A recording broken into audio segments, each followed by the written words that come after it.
জয় রাধে। শ্রীমদ্ ভাগবতে একটা সময় এসেছিল যখন যুদ্ধের সমাপ্তির হয় এবং অশ্বত্থামা তার একটা অমানসিক কাজ করে বসে, যার জন্য ভগবান তাকে যথাযুক্ত শাস্তি দেয়, যে অমর শাস্তি, যে সারা জীবন সে অমর থাকবে, তার মৃত্যু তার কাছ থেকে কেড়ে নিয়েছিল।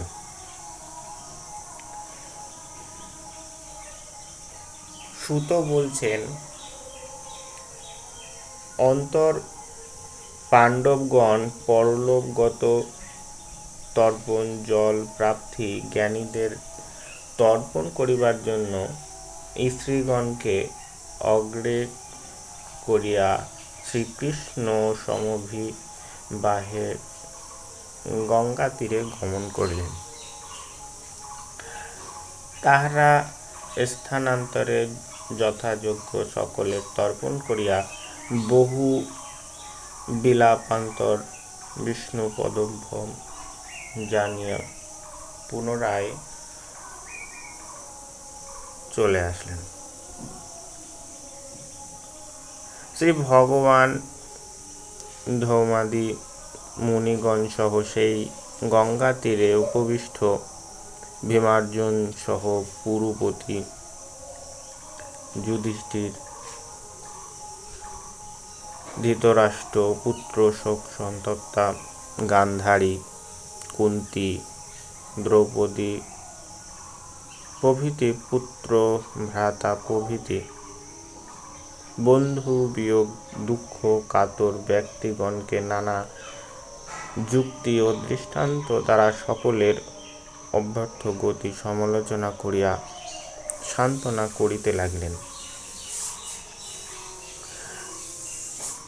কুরুক্ষেত্রের যুদ্ধে পাণ্ডবগণের আত্মীয় বন্ধু বান্ধব যাহারা ছিলেন, তাহারা সকলেই ভবলীলাভিনয়ে শেষ যবনিকান্তরালে আত্মগোপন করিয়াছেন।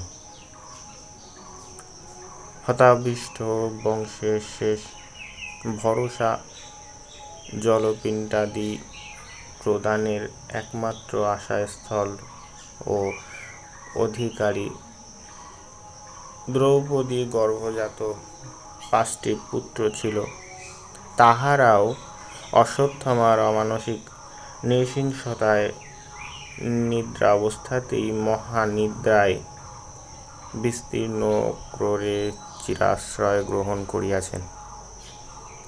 এখন পাণ্ডবগণের আমরা বলিতে আর কেউ নেই, আছে কেবল শোকতপ্ত হৃদয়, শিলাবিগলিত নয়ন, পদ প্রবাহিত তৃপ্ত অশ্রুজল, মর্মস্পর্শী করুণ ক্রন্দনের সহিত মিত্রতা সূত্রের বদ্ধ সুদীর্ঘ নিঃশ্বাস, আর অন্তরপুরের প্রতি গৃহাভ্যন্তর হইতে আহত হা পুত্র, হা স্বামী, হা পিতা, এই হৃদয় বিদায়ক ধ্বনি। এই অবস্থাতেও অটলভাবে কর্তব্যপথে দণ্ডায়মান থাকা পাণ্ডবগণ ছাড়া আর কাহারও পক্ষে সম্ভবপর কিনা, তাহা ধারণারও সুদূর অতীত। পাণ্ডবগণ মনে করিলেন, কুরুক্ষেত্রে মৃত ব্যক্তিগণের জীবদেহ সবে পরিণত হইয়া শিবাগণের আহার যোগাইতেছে, কিন্তু তাহাদের পরলৌকিক দেহের গতি কি? আমরা শোকাবেগে কর্তব্যহারা হইলে কে তাহাদের শেষকৃত্য করিবে? এমনি পঞ্চ পাণ্ডব গঙ্গা তীরে চলিলে, সঙ্গে সর্বনিয়ন্ত্রা শ্রীকৃষ্ণ। অগ্রে যুদ্ধ বিজয়ী মহারাজ যুধিষ্ঠিরের আগমনা বার্তা ঘোষণা করিলে হত বান্ধবা ক্রোধন পরায়ণ স্ত্রীগণ।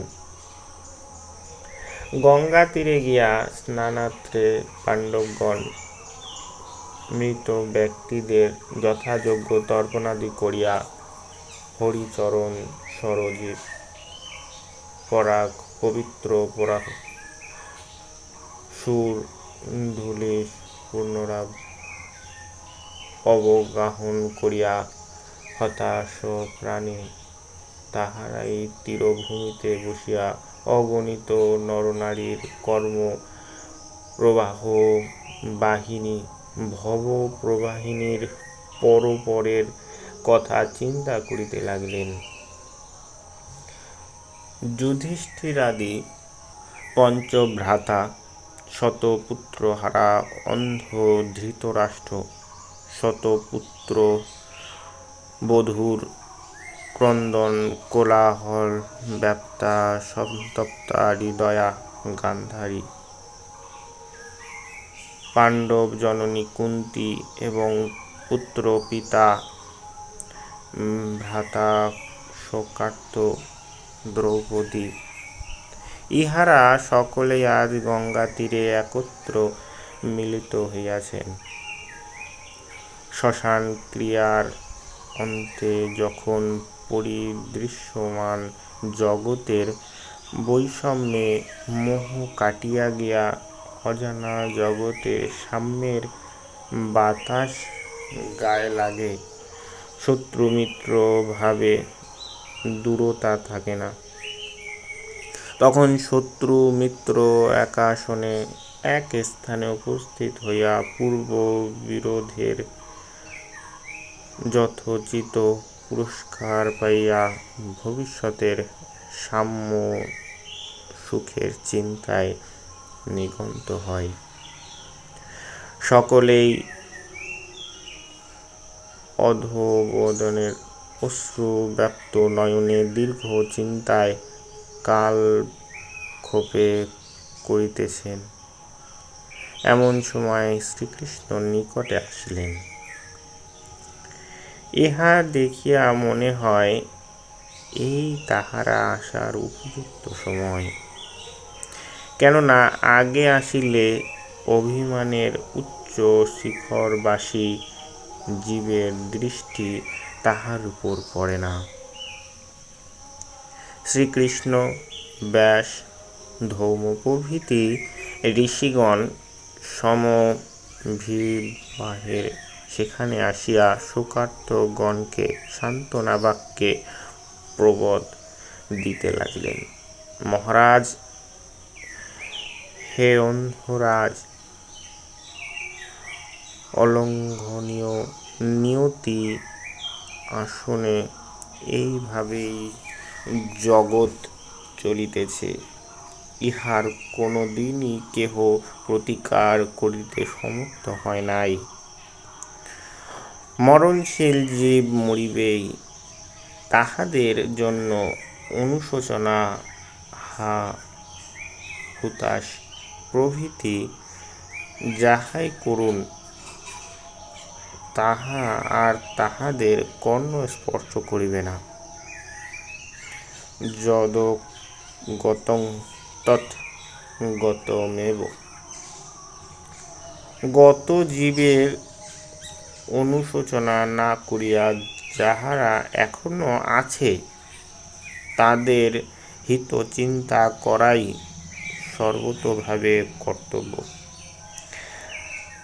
রাজা শোকার্ত হইলে প্রজাগণ কাহার মুখে দেখিয়া জীবন ধারণ করিবে ইত্যাদি নানা সাক্ষাৎ মহাকাল আসিয়া কালের গতি দেখাইতে লাগিলেন। শ্রীকৃষ্ণ দ্রৌপদীর কেশাকর্ষণ ও তদনুমোদ জন্য পাপে ক্ষীণাক্ষু পাপমতী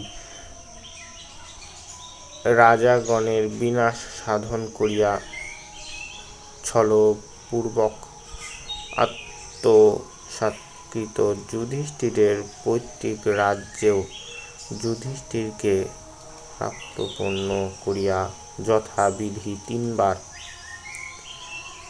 অশ্বমেধ যজ্ঞের অনুষ্ঠান দ্বারা সর্বত্র মহারাজ যুধিষ্ঠিরের ইন্দ্রতুল্যে যশোরাশি বিস্তার করিলেন। হে শৌনক, তন্মধ্যস্থ শ্রী ভগবান সপ্রেম সম্ভাষণাদি নানা যুধিষ্ঠিরাদি প্রতিবিধান করিয়া ব্যাসাদি পূজ্য ব্রাহ্মণগণ কর্তৃক আশীর্বাদাদি নানা সম্মানাদি হইয়া সাত্যকী ও উদ্ধব সহ দ্বারকায় যাইতে ইচ্ছা করিয়া রথরোহণ করিতেছে। এমন সময় দেখিলেন অভিমন্যু পুত্রী উত্তরা ভয়বিহ্বলা হইয়া দ্রুত বেগে তাহার দিকে আসিতেছে। উত্তরা বলিলেন, হে মহাযোগী, হে দেবদেব, হে জগন্নাথ, রক্ষা করো, রক্ষা করো। তুমি বিনা আর নির্ভয়ে স্থান নাই। জগতের সকলই পরস্পর মৃত্যুর কারণ। হে বিভো, হে সর্বেশ্বর, এই উত্তপ্ত লৌহ শৈলময় বাণ আমাকে দগ্ধ করুক, তাহাতে ক্ষতি নাই, কিন্তু হে পাণ্ডবনাথ, যেন আমার গর্ভস্থ সন্তান নষ্ট না করে।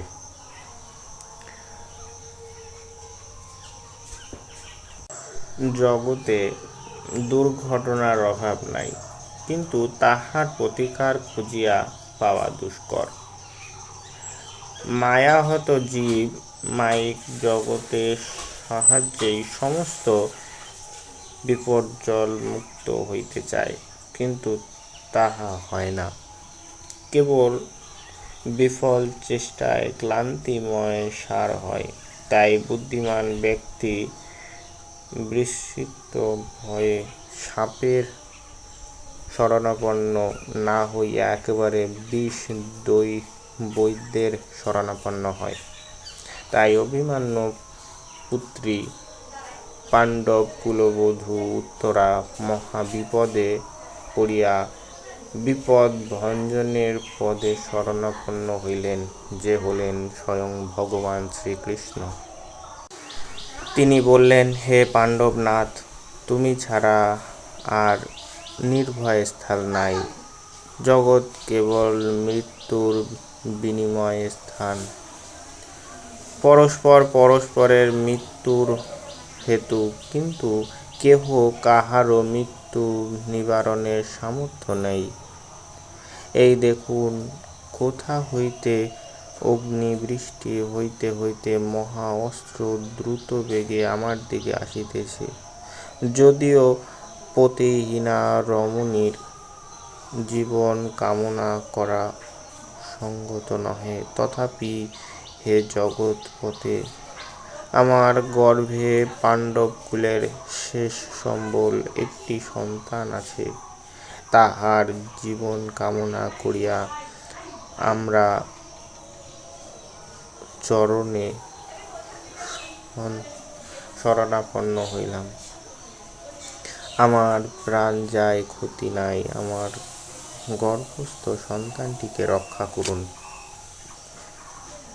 সূত সৌনকাদি মুনিদের এই ভাগবত কথা শোনাচ্ছিলেন। তো সূত বললেন, ভক্তবৎসল শ্রী গোবিন্দ উত্তরার কথা শুনিয়া অশ্বত্থামা পৃথিবী পাণ্ডব শূন্য করিবার জন্য যে ব্রহ্মাস্ত্র নিক্ষেপ করিয়াছিলেন, তাহা বুঝিতে পারিলেন। ঠিক সেই সময় পাণ্ডবগণ দেখিলেন, তাহাদের দিকে 5টি প্রজ্বলিত বাণ আসিতেছে।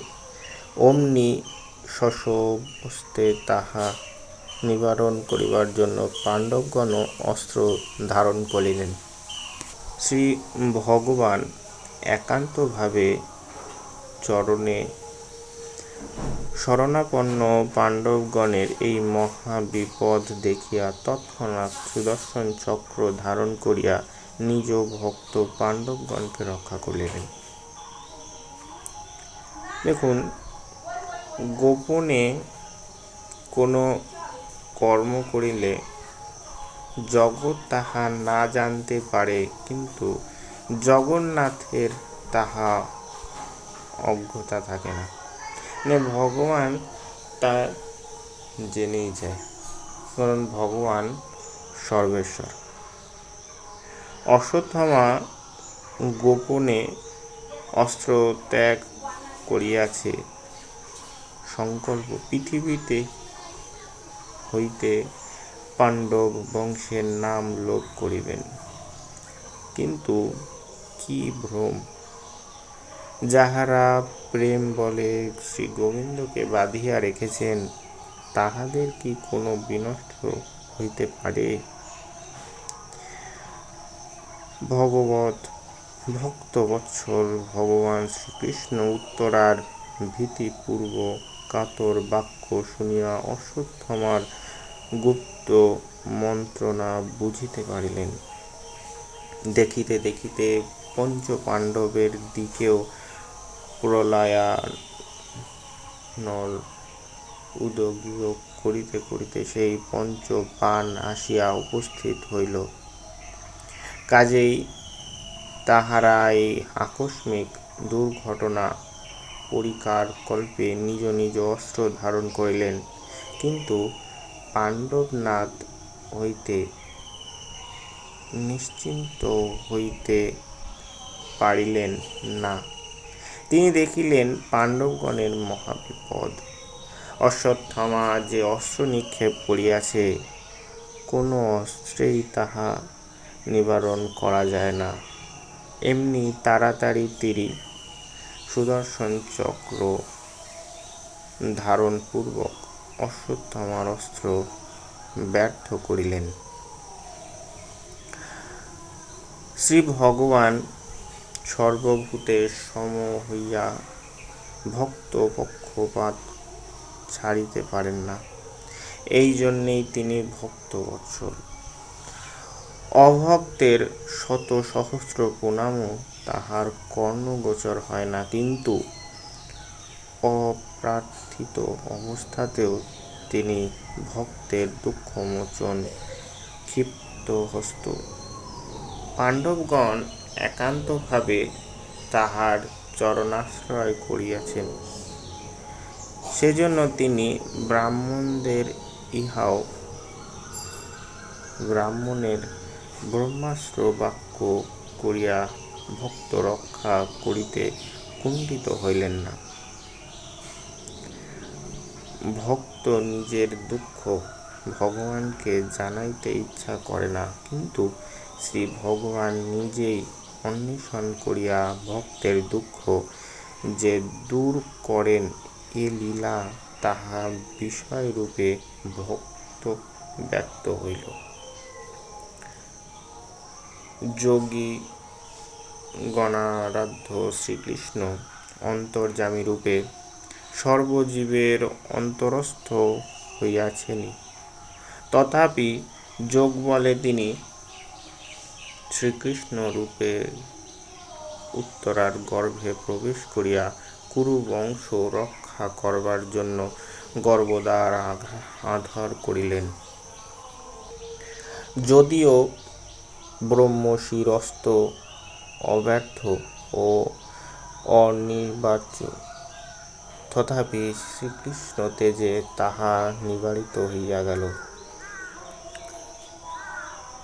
যিনি নিজ বিচিত্র মায়া শক্তিতে বিশ্বের সৃষ্টি স্থিতি ও লয় সাধন করেন, সেই অনিত্য শক্তিশালী শ্রীকৃষ্ণ এই সামান্য গর্ভরক্ষা ও ব্রহ্মাস্ত্র সংহার কার্য অসম্ভব বলে মনে করিলেন না। দেখুন, ভগবান চাইলে সব কিছুই করতে পারে। ভগবান অন্তর্যামী এবং সর্বে সর্বা। ব্রহ্মাস্ত্র তার কাছে কিছুই না। এবং উত্তরার গর্ভে তিনি নিজে প্রবেশ করে উত্তরার সন্তানকে তিনি রক্ষা করলেন।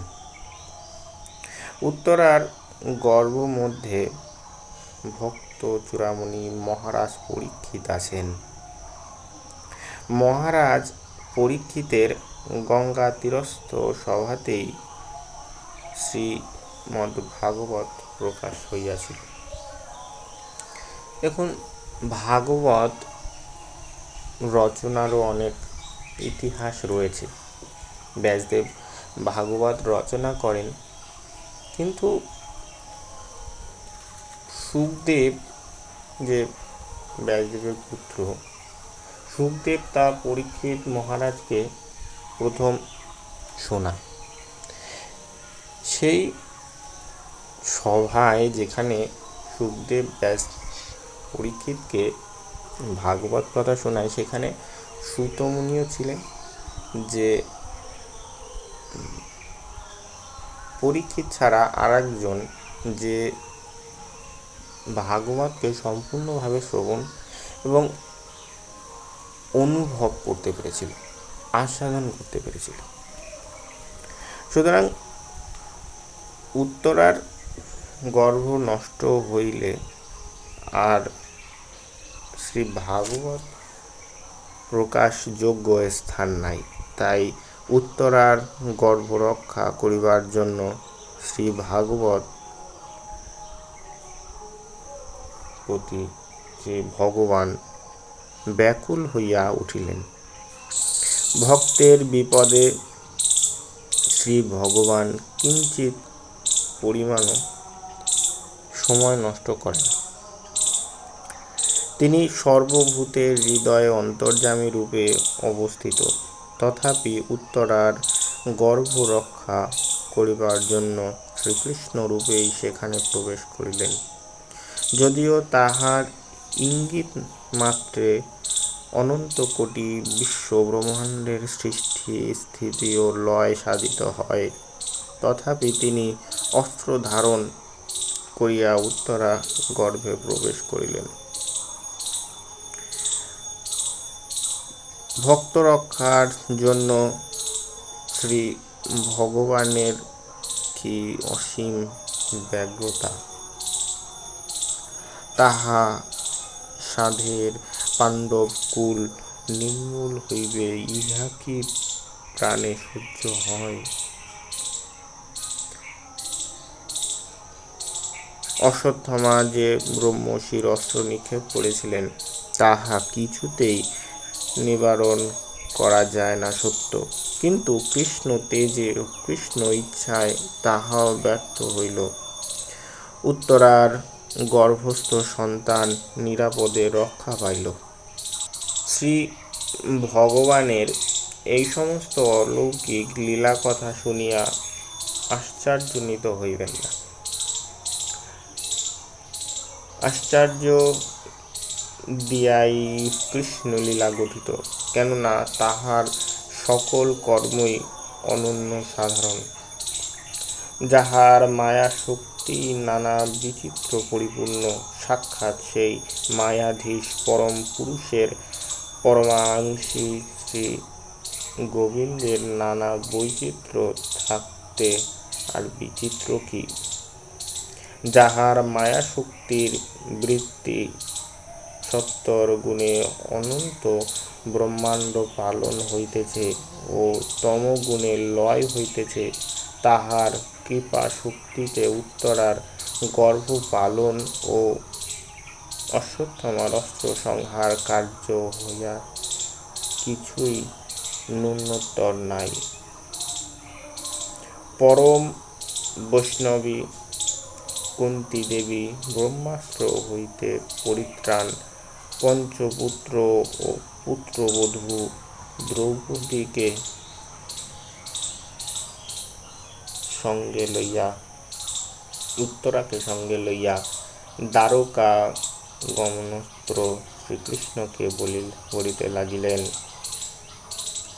হে ভগবান, সনাতন সর্বনিয়ন্ত্রা প্রকৃতি নিয়ামক পরমাত্মা ও ব্রহ্মরূপে সর্বজীবের ভিতরে ও বাহিরে থাকিয়াও সর্ববুদ্ধির অগোচর আপনাকে প্রণাম করি। দেখুন, কৃষ্ণ লীলাময়ের অন্তর্লীলার গাম্ভীর্য বোঝা সাধ্য কাহারও নাই। তাহার নরলীলার তথ্য ও মাধুর্য কাহারও গম্ভীর ও দুরবগাহ্য হইতে পরম বিজ্ঞ অজ্ঞ হওয়া গিয়া। হে বা মায়ার খেলা, কেহ বা অনন্ত বলিয়া থাকেন, কেহ বা কৃষ্ণের নরলীলা সামান্য মানুষের মতো বুঝিয়া মানুষের রীতিনীতি আচার প্রভৃতির সঙ্গে তুলনা করিতে কৃত সংকল্প হইয়া পড়েন। এই জন্যই শ্রী ভগবান গীতায় বলিয়াছেন, অবজানন্তি মাং মুরা মানুষায়ং তনুমাশ্রিতং। করুণাময় মধ্যে মধ্যে নিজ ভক্তের মুখে নিজের স্বরূপতত্ত্ব প্রকাশ করিয়া মায়াহত জীবের মোহ ঘুচাইতে চেষ্টা করেন। পাণ্ডবগণ সবংশে ব্রহ্মাস্ত্র মুক্তা হইলেন। তাহারা যদিও শ্রীকৃষ্ণের চরণাশ্রিত না হইতেন, তাহা হইলে আজ ব্রহ্মাস্ত্র তেজে সবংশে ভস্মীভূত হইতেন, সন্দেহ নাই। পাণ্ডব জননী কুন্তী দেবী কৃষ্ণের এই কৃপা ও ভক্ত রক্ষণ লীলা দেখিয়া প্রেমানন্দে উন্মত্ত হইলেন। তাই নিজ পুত্রবধূ কৃষ্ণাকে সঙ্গে লইয়া কৃষ্ণের চরণ নিকটে আসিয়া তিনি স্তব করিতে লাগিলেন। কৃষ্ণ দ্বারকায় যাইবার জন্য রথারোহ করিতেছিলেন, কিন্তু যাহার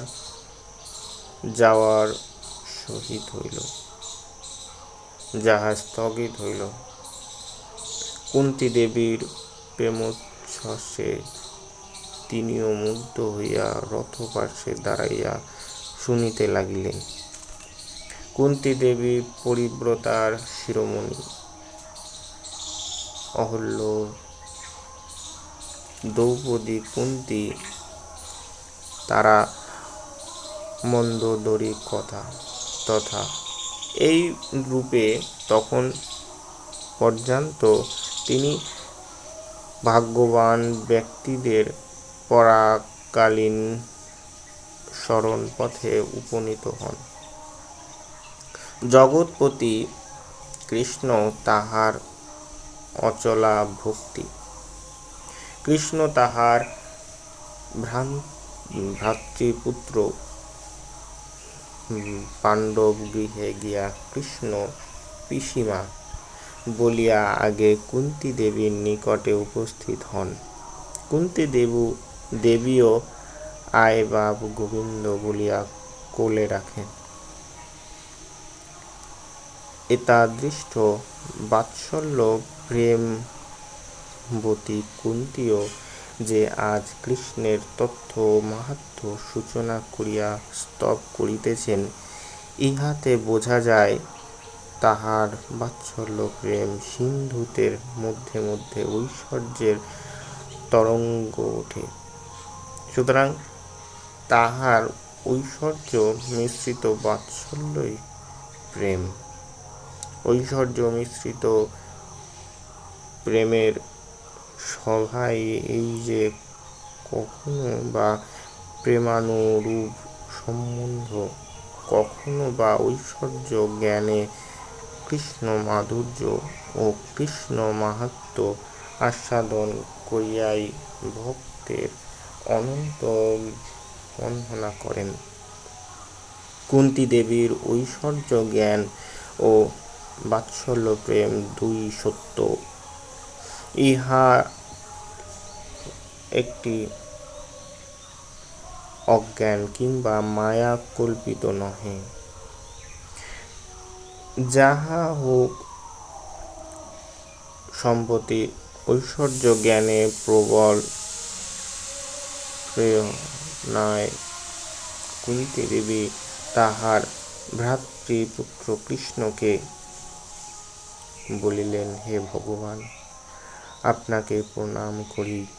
আপনি সকল জগতে আদি হইয়াই আমার ভ্রাতৃপুত্র, অন্তর্যামী রূপে সর্বজীবের হৃদয় রূপে অবস্থিত হইয়াও কৃষ্ণরূপে হস্তিনাপুরে বিরাজিত, জগৎ কারণ প্রকৃতি নিয়ামক হইয়াও সব ভক্তের নিয়ন্ত্রিত, ঈশ্বর হইয়াও ভক্তের আজ্ঞাবহ, সর্বব্যাপী হইয়াও অর্জুন সারথি।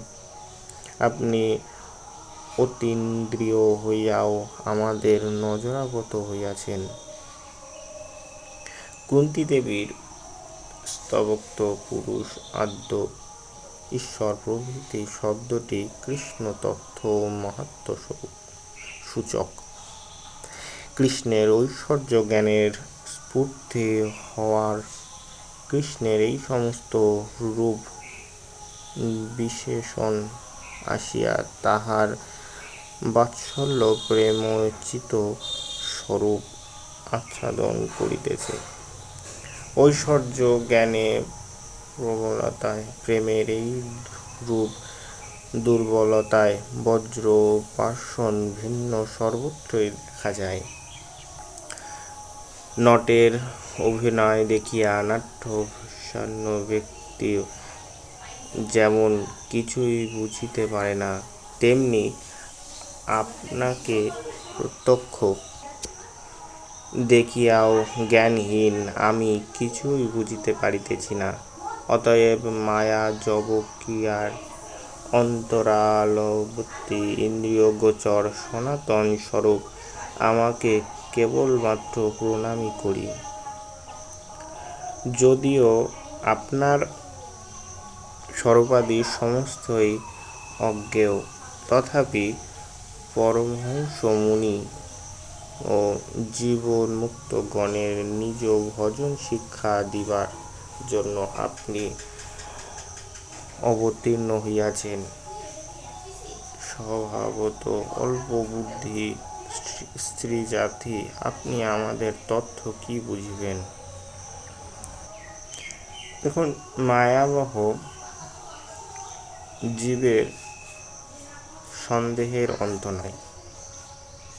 তাহাদের মনে হইতে পারে কুন্তী দেবী দৃষ্টি পদার্থে অদৃষ্টি কল্পনা করিয়া এত কথা কেন বলিতেছে। কৃষ্ণ তো অলক্ষ্য নহেন। প্রকট লীলার সময় সকলেই তো তাহাকে দেখিয়াছে। কৃষ্ণ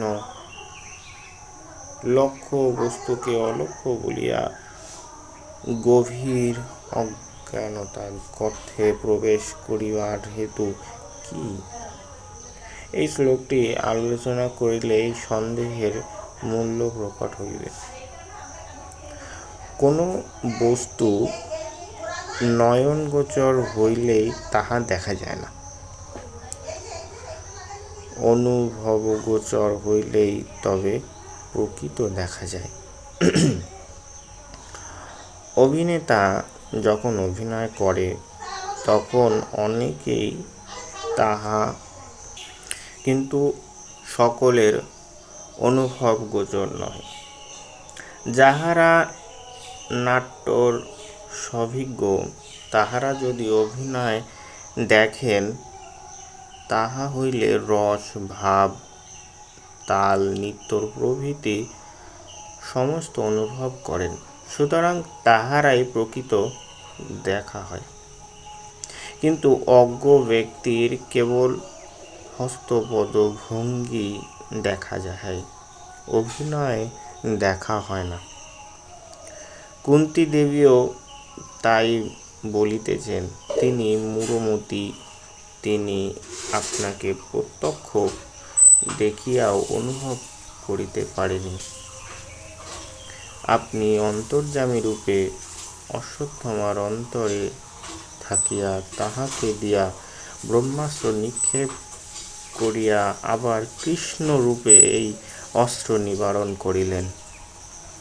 পরম ভক্ত ভীষ্মকে অর্জুন দ্বারা শরশয্যায় পতিত করিয়া তাহার দেহান্তকালে স্বয়ং উপস্থিত হইয়া তাহাকে কৃতার্থ করিয়ালেন।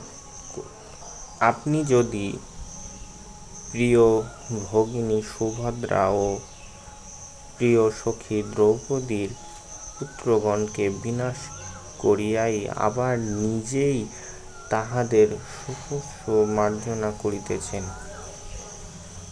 আপনার এই সমস্ত লীলা অনুভব করার যোগ্যতা আর কিছুই নাই। আপনি মায়াতীত, নিত্য ধামস্থ হইয়া নিত্য লীলা প্রকাশ করেন।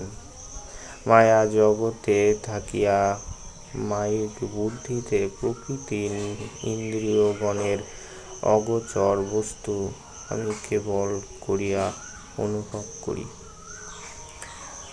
সেই জন্য আমি সমস্ত তথ্য জ্ঞান বাসনা বিসর্জন দিয়া কেবলমাত্র আপনার চরণে প্রণামী সম্বল করিয়াছি।